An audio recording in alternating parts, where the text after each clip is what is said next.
নমস্কাৰ স্বাগতম জনাইছো মোৰ অন্য এটা নতুন ভিডিঅ'লৈ। আজিৰ ভিডিঅ'টো একেবাৰে শেষলৈকে চাই থাকিব, কাৰণ আজিৰ এই ভিডিঅ'ত আমি আলোচনা কৰিম অসমৰ বিভিন্ন জিলাৰ পৰা অহা 7টা ডাঙৰ খবৰ। লগতে থাকিব 3টা চৰকাৰী আঁচনিৰ গুৰুত্বপূৰ্ণ আপডেট আৰু 3টা চৰকাৰৰ ডাঙৰ সিদ্ধান্ত। বিশেষকৈ যদি আপুনি অৰুণোদয় আঁচনিৰ সুবিধা লাভ কৰে, ৰেচন কাৰ্ড আছে, অথবা আপোনাৰ ঘৰত কোনো বৃদ্ধ, বিধৱা বা দিব্যাংগ ব্যক্তি আছে, তেন্তে আজিৰ ভিডিঅ'টো আপোনাৰ বাবে অতি গুৰুত্বপূৰ্ণ হ'বলৈ গৈ আছে। আজি আমি জানিম অৰুণোদয় ধন পাবলৈ আপুনি কি বিষয়ত সাৱধান থাকিব লাগিব। ৰেচন কাৰ্ড নতুন আপডেট, অসমত বৰষুণ আৰু বানপানীৰ পৰিস্থিতিক লৈ চৰকাৰে কি পদক্ষেপ লৈছে, অম্বুবাচী মেলাক লৈ গুৱাহাটীত কেনেকুৱা পৰিস্থিতি আৰু অসমৰ বিভিন্ন জিলাত কি ডাঙৰ ঘটনা ঘটিছে। গতিকে ভিডিঅ'টো স্কিপ নকৰিব, শেষলৈকে চাই থাকিব। প্ৰথমটো চৰকাৰী আঁচনিৰ আপডেট হৈছে অৰুণোদয় আঁচনিৰ হিতাধিকাৰীসকলৰ বাবে এটা গুৰুত্বপূৰ্ণ তথ্য। বৰ্তমান সময়ত অধিকাংশ চৰকাৰী ধন আধাৰ পেমেণ্ট ব্ৰিজ ছিষ্টেম অৰ্থাৎ APBS ব্যৱস্থাৰ জৰিয়তে প্ৰেৰণ কৰা হয়। যদি আপোনাৰ আধাৰ নম্বৰ আৰু বেংক একাউণ্টৰ সংযোগত কোনো সমস্যা থাকে, তেন্তে ধন জমা হোৱাত অসুবিধা হ'ব পাৰে। সেয়েহে যিসকল অৰুণোদয় আঁচনিৰ সুবিধা লাভ কৰি আছে, তেওঁলোকে এবাৰ ওচৰৰ বেংক বা CSC কেন্দ্ৰত গৈ APBS ষ্টেটাছ পৰীক্ষা কৰি লোৱাটো ভাল। চৰকাৰী আঁচনিৰ আপডেট 2 নম্বৰ। দ্বিতীয় গুৰুত্বপূৰ্ণ আপডেট আহিছে চৰকাৰী আৰ্থিক সহায় লাভ কৰা বৃদ্ধ, বিধৱা আৰু দিব্যাংগসকলৰ বাবে বহু সময়ত বেংক KYC সম্পূৰ্ণ নাথাকে অথবা একাউণ্ট নিষ্ক্ৰিয় হৈ যায়। ফলত চৰকাৰৰ পৰা অহা ধন জমা হোৱাত অসুবিধা হয়। সেয়েহে আপোনাৰ পৰিয়ালত যদি কোনো ব্যক্তি এই সুবিধা লাভ কৰি আছে, তেন্তে এবাৰ বেংক আৰু আধাৰৰ তথ্য পৰীক্ষা কৰি ল'ব। 3 নম্বৰ চৰকাৰী আঁচনিৰ আপডেটটো হৈছে ৰেচন কাৰ্ড থকাসকলৰ বাবে। ৰেচন কাৰ্ডৰ সৈতে আধাৰ সংযোগ আৰু eKYC সম্পূৰ্ণ কৰাটো বৰ্তমান সময়ত অত্যন্ত প্ৰয়োজনীয়। সেয়েহে এবাৰ নিজৰ তথ্যসমূহ মিলাই চাব, যাতে ভৱিষ্যতে কোনো সমস্যা নহয়। এতিয়া আহিছোঁ চৰকাৰী খবৰ। অসমত বৰষুণ আৰু বানপানীৰ পৰিস্থিতিক লৈ ৰাজ্য চৰকাৰে আৰু জিলা প্ৰশাসনসমূহ অধিক সতৰ্ক হৈ পৰিছে। বিভিন্ন জিলাত উদ্ধাৰকাৰী দলসমূহ সাজু কৰি ৰখা হৈছে আৰু নদী নৈৰ জলন্তৰ নিয়মীয়াকৈ পৰ্যবেক্ষণ কৰা হৈছে। বিশেষকৈ নদীৰ কাষত বাস কৰা লোকসকলে অধিক সাৱধান হৈ থাকিব। চৰকাৰী খবৰ 2। এতিয়া আহোঁ এটা গুৰুত্বপূৰ্ণ চৰকাৰী খবৰলৈ, যিটো বিশেষকৈ গাঁও অঞ্চলত বাস কৰা মানুহৰ বাবে অতি উপযোগী হ'ব পাৰে। বৰ্তমান সময়ত চৰকাৰে বিভিন্ন সেৱা ডিজিটেল পদ্ধতিত অধিক সহজ কৰাৰ চেষ্টা চলাই আছে। আগতে বহু কামৰ বাবে মানুহে ব্লক অফিচ, চাৰ্কেল অফিচ বা বিভিন্ন চৰকাৰী বিভাগলৈ বাৰে বাৰে যাবলগীয়া হৈছিল, কিন্তু এতিয়া লাহে লাহে বহু সেৱা অনলাইনৰ ব্যৱস্থা অধীনলৈ অনা হৈছে। ইয়াৰ ফলত ঘৰতে বহি অথবা CSC অৰ্থাৎ কমন ছাৰ্ভিচ চেণ্টাৰৰ জৰিয়তে বহু কাম সহজে আপোনালোকে কৰিব পৰা হৈছে। উদাহৰণস্বৰূপে আধাৰ আপডেট, পান কাৰ্ড আবেদন, বিভিন্ন চৰকাৰী আঁচনিৰ আবেদন, ৰেচন কাৰ্ড, সম্পৰ্কীয় সেৱা, আয় প্ৰমাণপত্ৰ, বাসিন্দা প্ৰমাণপত্ৰ আদি বহু কাম এতিয়া ডিজিটেল ব্যৱস্থাৰে সম্পন্ন কৰা হৈ আছে। ইয়াৰ আটাইতকৈ ডাঙৰ সুবিধাটো হ'ল গাঁৱৰ মানুহে সৰু সৰু কামৰ বাবে বহুত যাতায়াত কৰি সময় আৰু ধন খৰচ কৰিব নালাগে। চৰকাৰৰ লক্ষ্য হৈছে আগন্তুক দিনত অধিক সংখ্যক চৰকাৰী সেৱা ডিজিটেল ব্যৱস্থাৰ পৰিৱৰ্তে জনসাধাৰণৰ কাষ চাপি দিয়া, যাতে সকলো লোকে সহজে আৰু কম সময়ৰ ভিতৰত সেৱা লাভ কৰিব পাৰে। সেয়েহে যদি আপুনি এতিয়াও CSC কেন্দ্ৰৰ বিভিন্ন সুবিধাৰ বিষয়ে নাজানে, তেন্তে এবাৰ আপোনাৰ ওচৰৰ CSC কেন্দ্ৰলৈ গৈ তথ্য সংগ্ৰহ কৰিব পাৰে। 3 নম্বৰ চৰকাৰী খবৰটো হৈছে অসমত অধিকাংশ মানুহে প্ৰত্যক্ষ বা পৰোক্ষভাৱে কৃষিৰ ওপৰত নিৰ্ভৰশীল। সেয়েহে কৃষকসকলৰ সুবিধাৰ বাবে কৃষি বিভাগে নতুন পদক্ষেপ গ্ৰহণ কৰি আছে। বিভাগৰ লক্ষ্য হৈছে খেতিয়কসকলক আধুনিক কৃষি পদ্ধতিৰ সৈতে পৰিচয় কৰাই দিয়া, যাতে কম খৰচত অধিক উৎপাদন কৰিব পাৰে। ইয়াৰ বাবে উন্নত মানৰ বীজ, কৃষি যন্ত্ৰপাতি, বিভিন্ন চৰকাৰী আঁচনিৰ সুবিধা আৰু কৃষি বিষয়ক প্ৰশিক্ষণৰ ওপৰত অধিক গুৰুত্ব দিয়া হৈছে। বিশেষকৈ ধান, শাক-পাচলি, ফল-মূল আৰু অন্যান্য কৃষিজাত সামগ্ৰীৰ উৎপাদন বৃদ্ধি কৰি খেতিয়কৰ আয় বঢ়োৱাৰ লক্ষ্য নিৰ্ধাৰণ কৰা হৈছে। বহু সময়ত আমি দেখি আহিছোঁ যে খেতিয়কে যথেষ্ট পৰিশ্ৰম কৰাৰ পিছতো লাভ কম পায়। সেয়েহে চৰকাৰে কৃষি খণ্ডত নতুন প্ৰযুক্তি আৰু উন্নয়ন ব্যৱস্থাপনা আদি কৃষকসকলক অধিক লাভৱান কৰাৰ চেষ্টা চলাই আছে।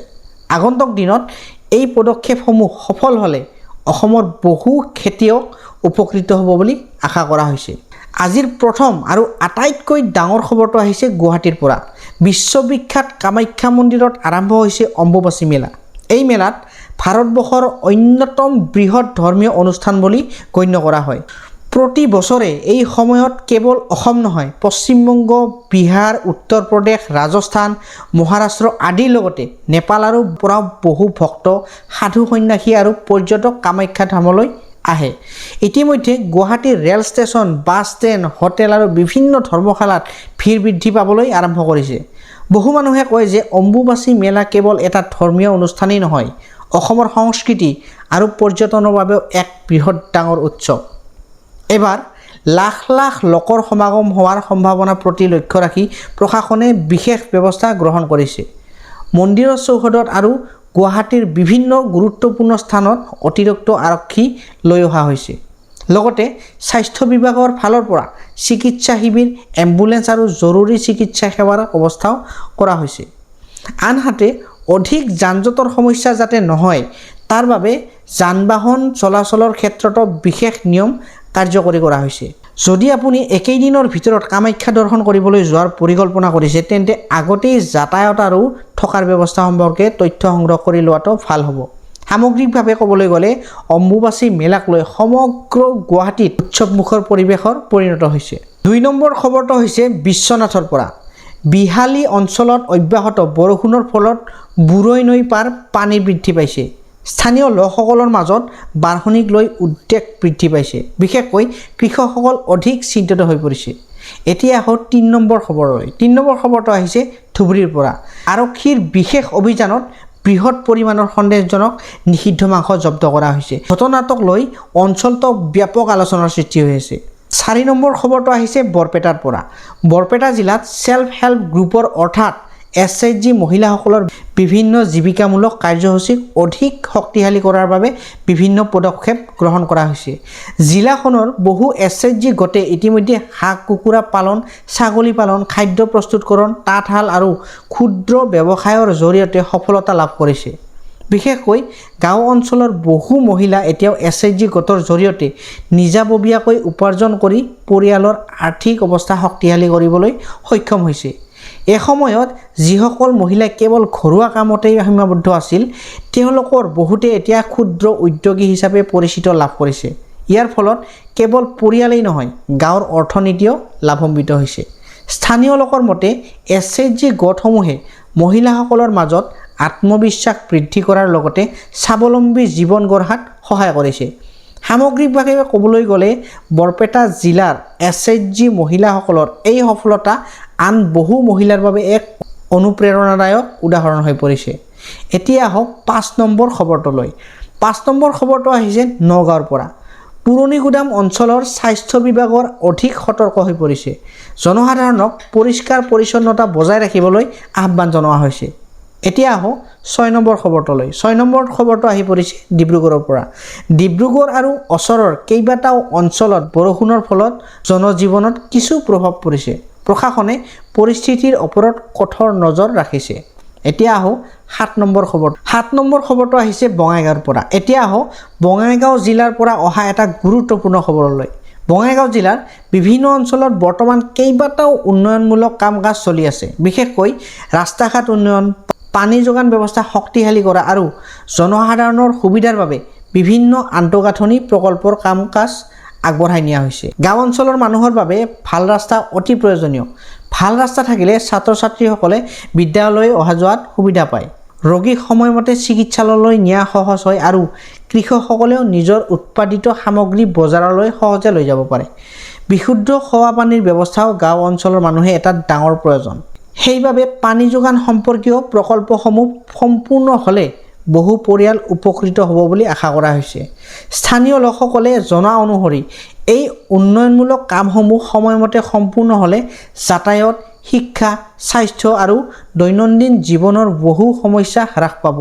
বন্ধুসকল, উন্নয়নমূলক কামৰ প্ৰকৃত লাভ তেতিয়াহে হয় যেতিয়া সাধাৰণ মানুহে ইয়াৰ সুবিধা লাভ কৰে।